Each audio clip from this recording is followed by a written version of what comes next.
Hey Jordan, how you doing? And of course you know me, and I totally understand how you feel. you, um,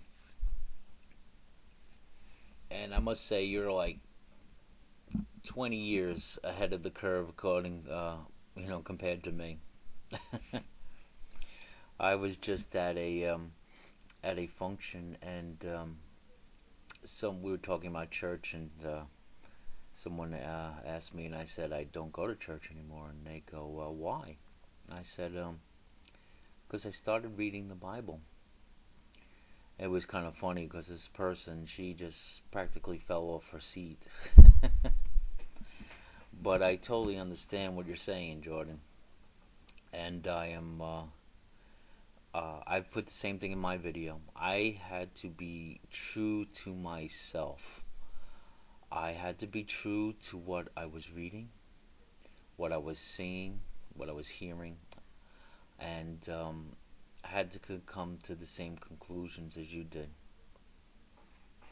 So I am with you, Jordan, and note if you ever need to talk or whatever, PM me or something. If you want to exchange phone numbers, I'll be glad to talk with you.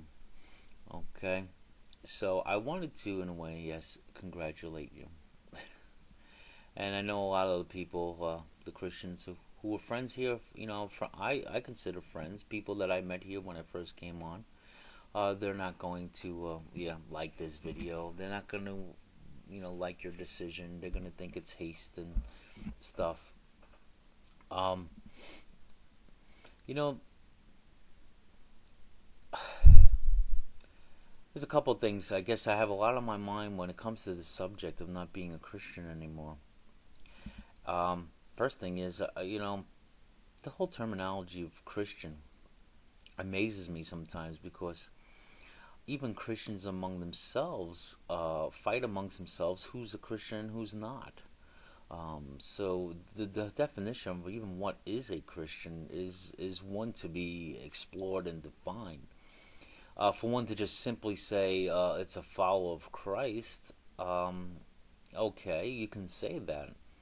But then the question comes up to which Christ? Which Jesus? The Catholic Jesus? The Protestant Jesus? The Mormon Jesus? The Jehovah Witness Jesus? You know? And then if you are part of one of those groups, someone else doesn't think you're a Christian. Um, I've said in my videos before, I believe in a lot of the same of the teachings of Jesus. Those of loving one another, those of showing mercy, those of doing, uh, you know, doing unto others as you want unto yourself, which I think is the crux of Jesus' teaching. Even though that teaching came out years, hundreds of years before even Jesus said it. The other thing that amazes me, and when you touch upon hypocrisy, and that is,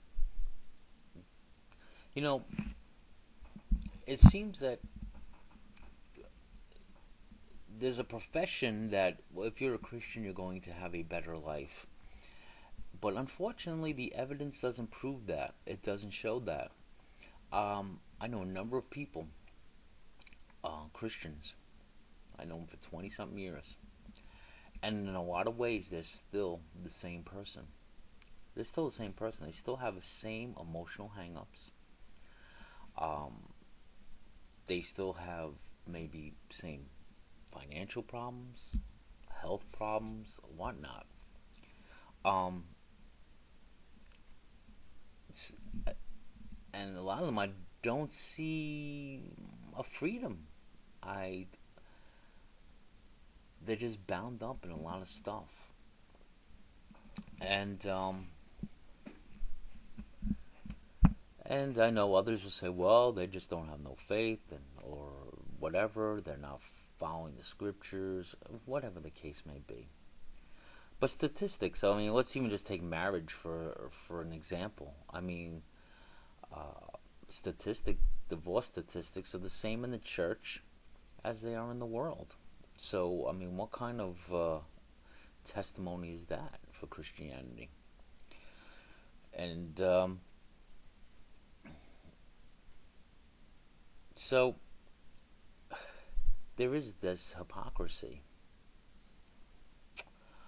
Um,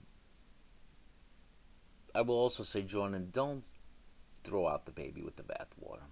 I know it's very easy just to go extremely to the atheistic side, but I think if the intellectual, honest answer for everybody, Christian, deist, atheist, is that we are agnostic with tendencies or leaning towards either a theistic, deistic, or atheistic side. But none of us know that we know that we know beyond a shadow of a doubt. None of us. Um, so, but I would say, don't throw out the possibility of God, though. This is why, I mean, for me, I'm a deist or a pantheist or something. I see God is in all. He has created all. But I got rid of the dogma. I can think freely. I can take in different thoughts about God, different ideas, different, look at different religions and stuff like that. And it's been great. I am more content now. I have more peace. Um, right now, I'm living some of the best months and hopefully to be years of my life. Um, yeah, unfortunately, it has caused rifts in some of my relationships because I don't believe the way they do. And they become judgmental towards me, um, disappointed. Um, and it's amazing, though, even some of their, the hypocrisy comes through that. It's amazing how you see some of the true colors of your Christian friends and family members come to light when you explain to them that you change your beliefs. But I'm already here nearing 8 minutes. There is a lot to say on this. Jordan, I applaud you. Just don't go off on the deep end there, you know. I believe there is a balance. You must have a balance in life.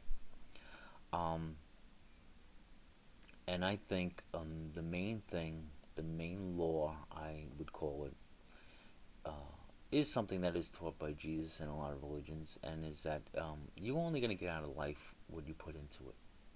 You will reap what you sow, no matter what it is. It's a law that cannot be denied. But you don't have to be a Christian. And yeah, not to deal with church politics anymore, church drama, um, is really a relief. Do I miss the sense of community? Yes, I do. But I can find that in other places now. So Jordan, hey, hats off to you. And again, if you want to talk, I'm here. Any other people who are having doubts, if you want to talk, I'm here as well. Don't give up your search for truth. Find it for yourself, like you said.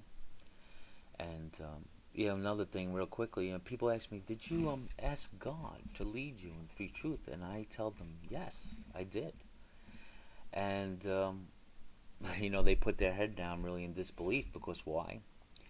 Because the answers didn't show up the way they thought they should, and that was to remain a Christian. That if I really sought God for truth, that He would have led me back to Christianity, and that just was not the case. Sorry. Jordan, be well, peace, and don't forget to live, love, and laugh.